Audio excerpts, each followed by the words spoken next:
These are your new prices. Here we go.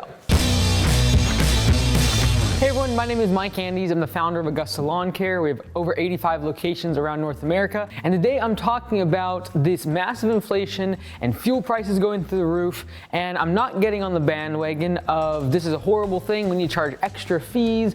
I'm going to be showing the rationale why, unfortunately, a lot of people have not ran the numbers and they're overreacting to something that's extremely minuscule to what actually is moving the needle in their business. And so every single Facebook group, every single channel that is in the lawn care, landscape community, home service improvement, where we have vehicles and trucks going out, every single one of these right now is blowing up with like, what's your fuel surcharge? And what are you charging extra right now? And are you raising prices because of the fuel costs? I'm gonna prove to you today that fuel costs going up, even dramatically, is not moving the needle very much in your business. And you'd be much better off spending that time, energy, and money that you're going into like figuring out all these systems for improving your fuel consumption and just focusing on improving your sales and your hiring. That would be much better use of your time, and people are just spending way too much thought and time and energy into something that's short term. This is gonna go away, and honestly, it just does not move the needle much in their business, all right? The one local Augusta Lawn Care that we have has 15 vehicles, and yeah, we'll probably spend an extra $500, $600 a month in fuel, but that should not be a make or break in your business. If a 0.5% or 1% of your revenue going out the door to fuel is breaking the business, you have bigger problems. You have bigger fish to fry and bigger problems that should be dealt with than just fuel. Like if your margins are so slim, you can't go from 20% profit to 19.5% profit without breaking the business.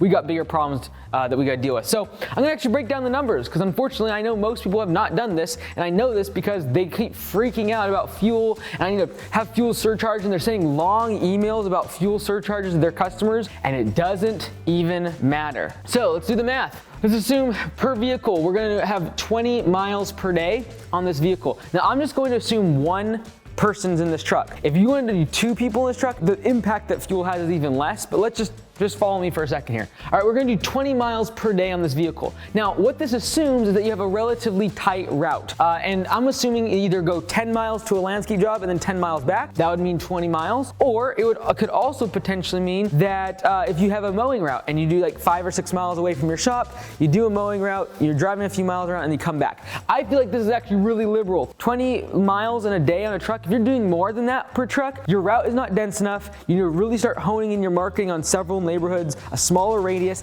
I want to focus on like 1, maybe 2 mile radius for my marketing, and it's not just because of drive time and windshield time and all the rest of it. It's also a matter of fuel, like if we're going to dive into it. So let's just assume 20 miles per day that we're going to drive on this truck. We're going to assume that we make 10 miles per gallon on this truck, so therefore it's going to cost us an extra 2 gallons of fuel, or it's going to take 2 gallons of fuel for us to drive these 20 miles in that day. So if we assume that there's an increase of $2 per gallon of fuel, so increase of $2 per gallon in fuel, so fuel prices went up by $2 per gallon, maybe from $3 to now $5 per gallon. Insane, crazy, it is, but that's really just a $4 increase of extra expense on the day. 2 gallons of fuel, $2 per gallon, extra $4 in expense. If we actually break this down to one employee, again, we're just talking about one employee in this truck, that means that $0.50 or 50 cents per labor hour. So if he works 8 budgeted hours or 8 labor hours out in the field, this individual, we literally just need 50 cents per hour of labor is to make up this cost. So it's insane. So like, let's say here, for example, that this person is charging $50 per hour to the customer, relatively low. But if you're charging the customer $50 per hour in terms of the labor rate, that literally means that 1% of your labor rate, 1% of your labor is going to the extra cost of fuel. 1%. So we're all like focused on like, we gotta get fees, and I would just raise your prices, because guess what? Look what happens here. If I just raise this $50, all right, this $50 per hour, if I just raise this to $55 per hour, a 10% increase, 10x impact compared to just charging someone for the extra cost of the fuel. So I think people are just like freaking out about fuel right now. They're doing surcharges and $2 surcharges here and all the rest of it. Just tell your customers that due to the inflation, due to things going up in price, and due to fuel and wages and all the rest of it, you don't even have to tell them that. Just tell them, hey, these are the new prices. People are becoming numb to the fact that everything is going up in price. You do not need to give them a long explanation. Tell them, hey, these are your new prices.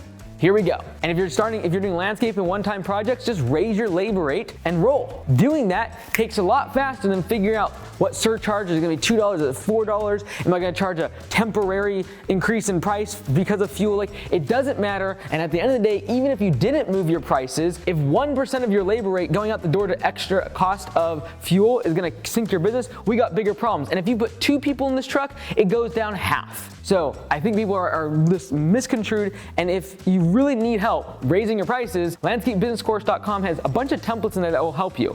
One of them is the price increase letter that we have used hundreds of times and had a massive success rate. Literally only a couple percent of our customers that we raise prices on end up leaving, and we've raised prices significantly at times, and we almost do it every single year. So there's a price increase letter inside the course. There's also a whole bunch of other templates. Like there's one in there, it's an employee handbook. It has 30 pages of what we use for our employee handbook and covers every policy you could possibly think of. If you're trying to hire someone, you want to make sure it's done legally and you have everything in writing in terms of breaks and start times and how uniforms work, and everything from lactation breaks to smoke breaks to how being late is handled. All of that's inside of those manuals, and that's just 2 templates that I mentioned there. There's a whole bunch of other ones in there. I think they'll be really helpful for you. I don't talk a lot about it, but landscapebusinesscourse.com is a great resource. Check that out today. Also, if you want to talk more about raising your prices, check this video out here. It's a great guide for how to do that, why you should be doing that right now. And I am a proponent of raising prices. Just don't freak out because of a 1%